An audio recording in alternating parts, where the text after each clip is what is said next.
Welcome to a very special edition of 100 Huntley Street, Restoring Hope in Cambodia. And today we are inviting you to be part of that, part of Restoring Hope.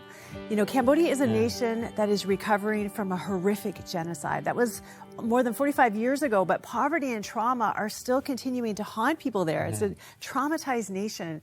And because of that, the most vulnerable, those under poverty, those who don't have protections in place, they're at constant risk of being exploited in horrifying ways.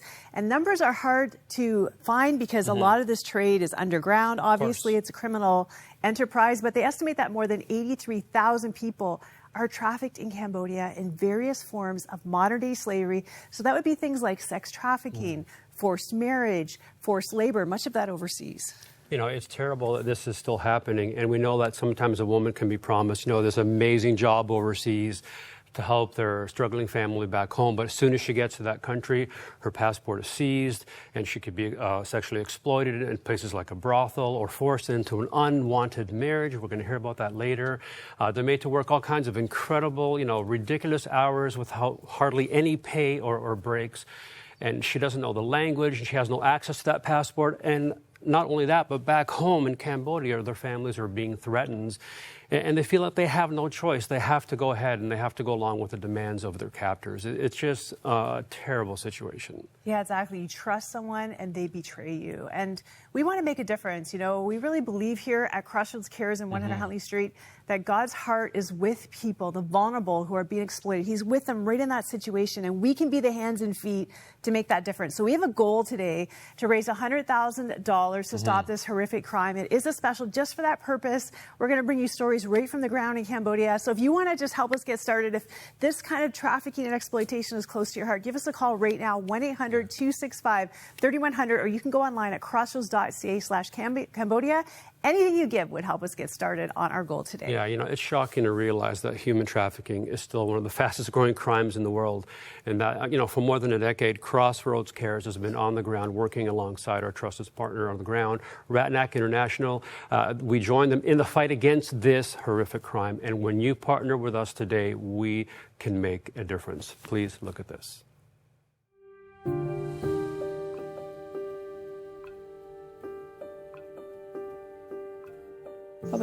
I had no choice, afraid that they will hit me or abuse me, so I agreed to marry a Chinese man. A recent Global Slavery Index report estimates that around 83,000 people in Cambodia are currently trapped in various forms of modern-day slavery. In fact, the U.S. Department of State has ranked Cambodia a Tier 3 country, the highest tier a country can be assigned in their Trafficking in Persons report. Falling prey to various forms of exploitation and human trafficking is driven by these key factors: poverty, inequality, conflict, migration, demands for inexpensive labor, and sexual exploitation. Today, a generation of young people are working hard to seek out a better future for themselves and their families. In past decades, genocide and civil war left countless Cambodian families traumatized, living in extreme poverty and vulnerable to exploitation.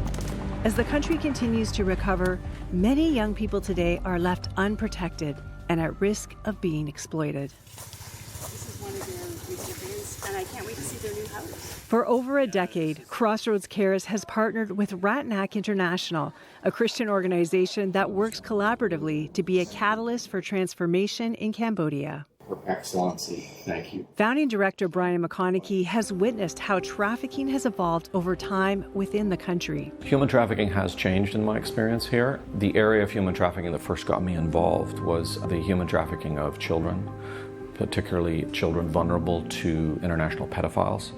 The legal process, the legal structures in this country were weak after previous history of genocide. They're still rebuilding. They're doing a good job of that. I think they're working hard at that. But once we got involved in that field, we realized it was a much larger field. And this is the field that really continues today. And that's desperate young Cambodians that are trying to help their families. They're trying to get an income. They're trying to take their families out of poverty. And in that kind of desperation, they'll make all kinds of very difficult and dangerous decisions for quote-unquote jobs overseas. Many Cambodians who migrate abroad to places like China, Thailand, or Malaysia do so illegally, using brokers because it is cheaper and faster than through formal channels. But doing so often puts them at risk of being trafficked for forced labor or sexual exploitation. This often causes a ripple effect where young children are left behind. Many children just have been left behind, and they can survive without parents. They lost opportunity for education.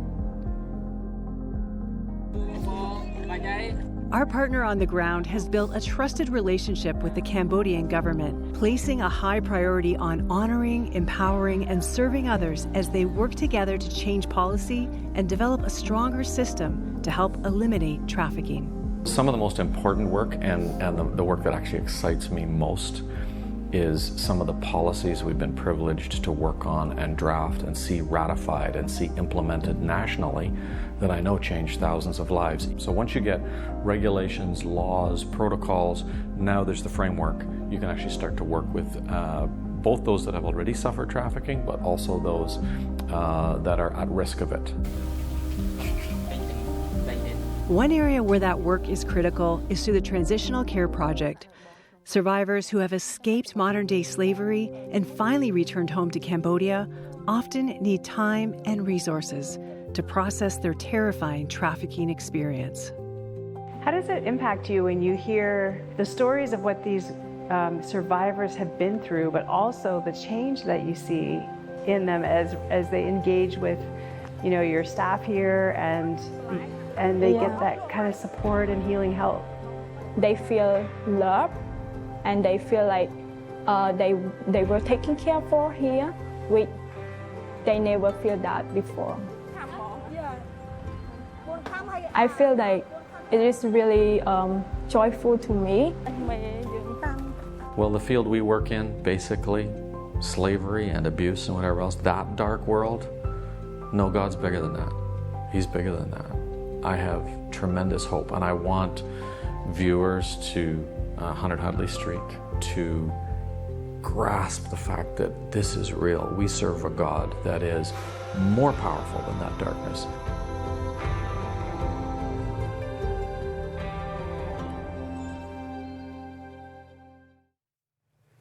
I love that last line that he said. He goes, I want the viewers of 100 Huntley Street to know that we serve a God that is more powerful than the darkness, and that's what we're doing. We're shining a light into these dark times. Yeah, and we're his hands and feet in the world. That's why he's put us here to do work like this.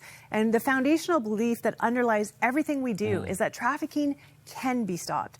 Survivors can be healed. People of compassion can intervene and walk alongside those at risk of both being exploited and those who are already being exploited. It makes an incredible life-transforming difference to have somebody step in and say, you matter, and we are here. Now, we have a big goal today of $100,000, and we've broken it down in a few categories. Yep. Any gift would mean so much, but if you wanted to give something specific, $78 can give a welcome package for newly rescued survivors returning home. $112 can buy 2 pigs, which sounds funny, but it can give a vulnerable individual a chance to make an income. Absolutely. And if you can give $650 today, you're going to help a family start a business. Just giving back that pride, giving back that dignity, it means so much. And $1,000 will fully fund survivor care, and that's so important. It includes support for physical, medical, and emotional healing. So please, whatever you can do today, call right now, 1-800-265-3100, or you can give securely online at crossroads.ca/Cambodia. And when an individual is trafficked, and often they're overseas, the road to recovery is tough and it's different. The roadmap's different for each person, depending on what their circumstances are. The Transitional Care Project assists women who are survivors of sexual exploitation, forced labor, and human trafficking. Now, we met a beautiful human trafficking survivor while we were on the ground in Cambodia. She was a young mother named Sonase, and here is her story. Sonase is enjoying spending time with her young son in their rural Cambodian village. Her parents live there as well and often lend a hand with the new baby. Like many close-knit Cambodian families, they do what they can to support each other. So when Sonase's family was struggling financially, she wanted to help.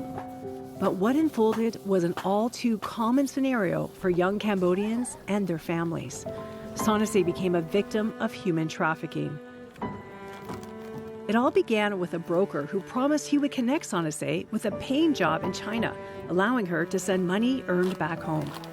But that job never existed. I was introduced by one broker who I knew from my friend, and the broker promised me that I would be provided a job at China, hoping to have to earn more money and support my family, and also help my families to settle the debt. But it was not as expected. At that time, I was 15 years old. Cambodia is primarily a subsistence farming country, and so there's a lot of poverty, and poverty makes you desperate. Graham Millman is the former executive director of Ratanak International. The typical story of our clients is that they're growing up in the rural villages, and the family needs financial help just to survive. So that's how the story gets started, where they have to drop out of school if they're in school, and they have to figure out a way to make money. And so they come down to the city, and they're largely uneducated, sometimes illiterate, and so they want to find any work they can find. And sadly, oftentimes the work that they find is exploitative. They get tricked into believing that there's something better in another country, the perfect husband, the perfect job, the perfect education, and they'll be able to send money back to their family. And as I say all the time, it just sounds too good to be true, because it is too good to be true. She told me that there was no job available for me, so the only choice is to marry a Chinese man. I didn't want because I was too young, and my purpose is to find a job, so I asked them to bring me back, but they said they could not help. The only choice is to marry a Chinese man in order to make a passport, something like this. For 1 year, Sonase would be married to a man she did not know or love, a man who would often become violent when she did not do what he asked. I was not allowed to go out, and I was not provided enough food as well. And the relation between me and my husband was worse and worse. And then my husband, he decided to bring me back to the broker. Sonase went with the broker and was put in a room with other girls in the same situation. She overheard the broker say she was going to sell her to a new husband. It was then she and the other girls decided to escape. So at that time, there was also another girl who are also in the same situation with me, living in the broker's house with me. So we discussed and considered to leave the house. We were kept in the locked door, but there was a man who was at the front of the door with the key. So when he slept, I stole that key and tried to lock the door out and escape and run away. After hearing Sonase's story, I told her I thought she was incredibly brave. The escape with her and the girls was like something out of a movie. But she told me she was more afraid of being abused again than the risk of trying to escape. At that time, I was really afraid of getting into the same situation, being violent by the new husband. As they ran, they found a policeman, but he didn't speak Cambodian. The police eventually understood they were trafficked and put them in a holding cell while he tried to verify their story, a process that took months. Finally, the day arrived that Sonase would make the journey home. So at that time, the policeman came and told me to prepare the clothes. And then they bring me and my friends to the airport. This time, those in charge were trustworthy. Soon she found herself back in Cambodia, where Ratanak staff took her in and cared for her as part of their transitional care project. We're sitting here at on the top floor of our Ratanak Center, which part of it is our transitional home for young women. So we have that kind of program for young women who we meet at the airport if they've been trafficked overseas, and our staff welcomes them and brings them here to this home, and they can spend days or weeks here getting settled before they head back to their families. We have case managers, social workers that are assigned to to that client and to their family and walk with them for a couple of years, 18 months to 2 years, helping them settle back in. As you can imagine, unpack the trauma and all of the family issues and things that come along with that. At Ratanak, I feel it's like a home. It's like my home because the staff told me that I could do whatever I want and can treat it just like my home. Sanase was partnered with Fali, who is a caseworker with Ratanak. Over time, Sanase became comfortable enough to share her experience and begin the healing journey. God see them as those who need love, and through His love, like He's going to wars and restart them the new life. Nowadays, she becomes stronger than before. She believes in herself more than before, and she's independent, and she could take care of her family. So my life nowadays is good. There is no any problem. And I also plan to commit to work hard and save money to build my own house. Ate!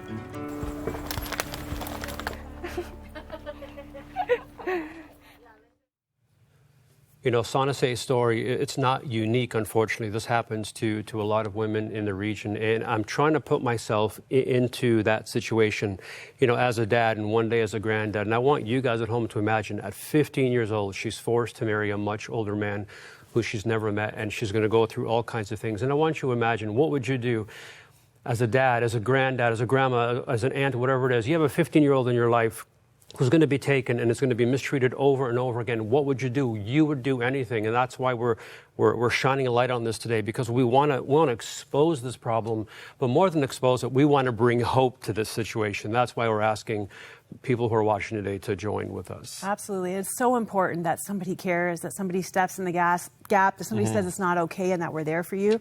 And you know, when we met Sanase, it's always so delicate interviewing a survivor of human trafficking, and there's so many protections in place. We want to make sure they're not exploited in any way. So, you know, there was all these rules, and we were all kind of like, whoa, we got to be delicate. Sure. She came in with so much confidence and so much trust in us because she'd been helped by this organization. And that is the difference that it makes. And it was so interesting because she had a tattoo of a cross on her finger. Okay. And we asked her about it, like, why the cross? And she's Buddhist. She doesn't know what the cross means, but she said, I just liked it. There was something about it. I liked it. Little did she know it was people of faith that were rescuing her. And this is why we have this goal today, because this is the gospel. This is the heart of God without words. You know, when you show up for people, when you are there to save them and say, yeah, you know what, you don't have to live this life anymore. Healing is possible. There's another future. We're going to help you get there. That is the heart of God. Amen. And, you know, we're making a difference. We're doing what we can. But Ratanak have been doing it for a long time. And recently you're able to sit down with them on the ground and hear from them. Here's that story.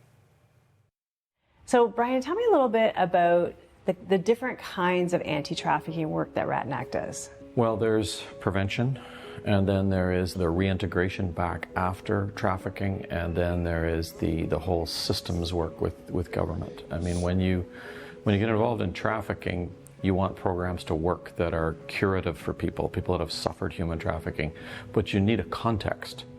You need a framework within which to work. Cambodia has been developing that slowly for a long time, and Ratanak has had the privilege of participating fully with the Cambodian government in actually developing that system. So once you get regulations, laws, protocols, now there's the framework. You can actually start to work with both those that have already suffered trafficking, but also those that are at risk of it. We have basically protocols to deal with those.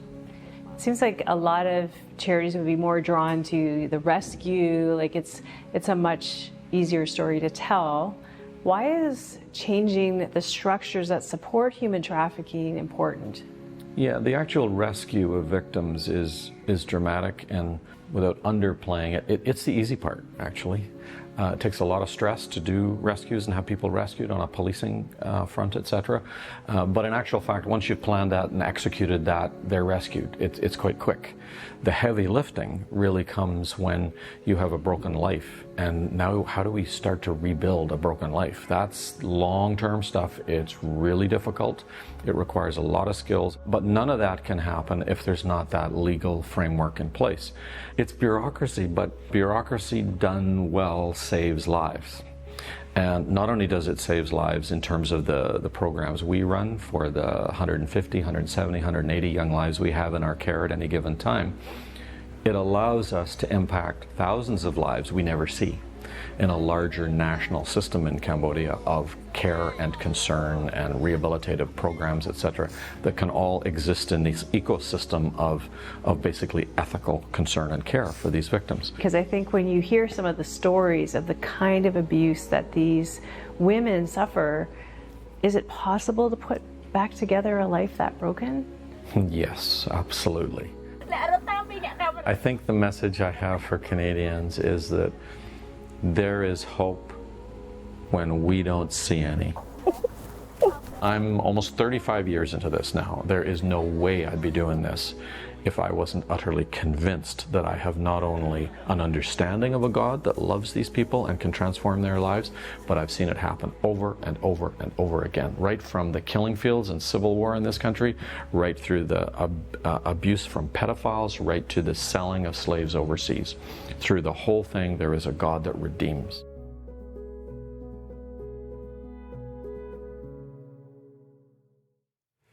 You know, he said so much there that we could spend so much time on, but he said something that's really important because we often overlook the importance of government in regulation and in these situations. And he said the bureaucracy that's done well saves lives. And I love that they're working together with the government to address this problem head on. Yeah, it's so important, just strengthening Cambodia in so many different ways. And you know, I've been doing this work, Joe, for 15 years, advocating for trafficking victims, probably longer. And it's so dark, and the stories are so difficult so many times. But when you hear Brian in the midst of that, he said 35 years he's been doing this, and he says, there is hope. And I have seen God's heart in the midst of this. Now, we have a goal today to raise $100,000 because we want to strengthen the work. We want these survivors to know they are not alone, and God sees them and He loves them, and we are the way that that happens. So $100,000 is some categories on your screen there if you wanted to break it down, but any gift that you can give would be so meaningful. That number is 1-800-265-3100. You can also give online at crossroads.ca. /Cambodia. /Cambodia. I think people sometimes, we undervalue our resources. We think, oh, $100, what's that going to do? You have no idea. Sometimes here, maybe $100 won't get you much, but in some parts of the world, that can save someone's life. That can give them a skill they never had. That can give them food to last for a long time. So don't think that your gift is enough. Whatever you give is going to make a difference. Again, call now, 1-800-265-3100. Well, we recently met a wonderful man named Ponlok in one of the rural villages that we were in. And I noticed him right away. He had so much leadership and dignity on him. And, you know, the Trafficking Vulnerability Prevention Program identifies individuals who could possibly be targets for exploitation due to things like discrimination, disability, extreme poverty. And it connects them with a skills team of social workers, therapists, economic empowerment specialists, and helps them change their lives, helps them say no to exploitation and trafficking. I want to introduce you to Ponlok. Take a look. Ponlok was born with a medical condition which left him stunted in his growth from childhood. As a husband and father, he was identified as someone vulnerable to trafficking simply because he was routinely turned down for jobs due to discrimination. When you were struggling to find work and your economic circumstances were hard, what was that like for you as a dad and a husband? Was that hard? Before, when I go to find a job, I was rejected because my physical appearance. I was very upset as a father and as a husband that I could not provide food for my family. We struggle to send kids to school because we are poor. When people were treating you poorly because they judged your outward appearance, what did they miss about your heart and your talent and your skills? I myself, I don't disrespect myself. I must go beyond that and above that for my life and my family. Through the Trafficking Vulnerability Prevention Project, families like Ponloks are eligible to receive job skills training to start their own small business, which helps them to stay safe. For Ponlok and his wife, they were given the opportunity to learn how to raise chickens. But now, because I have the skill from the project, it enabled me to raise the chicken, so I don't need to go out and find a job anymore. That this I can help my family by myself. A big part of what you do here at Ratanak is prevention. So rather than just always being at the other end trying to restore a broken life, can we stop trafficking? To start with, tell me a little bit about how that works. Even if you know the risks, your family's desperate, they haven't eaten, there's depression, there's hopelessness. Even though you know all those facts, you'll still run the gauntlet. You'll take the chance that you're the lucky one that isn't being trafficked, and you get trafficked. So one of the things we have to do is not only inform them that here's the risk, here's all the bad things that can go wrong, we need to give them the alternative. We need to give them that option to get out of that place of vulnerability. We actually go to the village chief, we go to local government, we go to people who are in the know in the community and say, who are the most vulnerable families?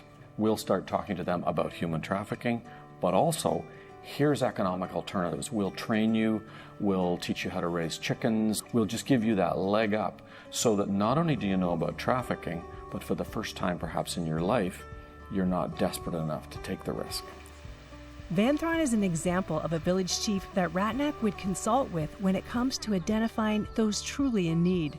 He says the partnership goes beyond investing in the villagers. It means that they are truly noticed and seen. I feel that this organization is willing to help the people in the community to prevent the human trafficking and migration, and will be benefit to my people in the village.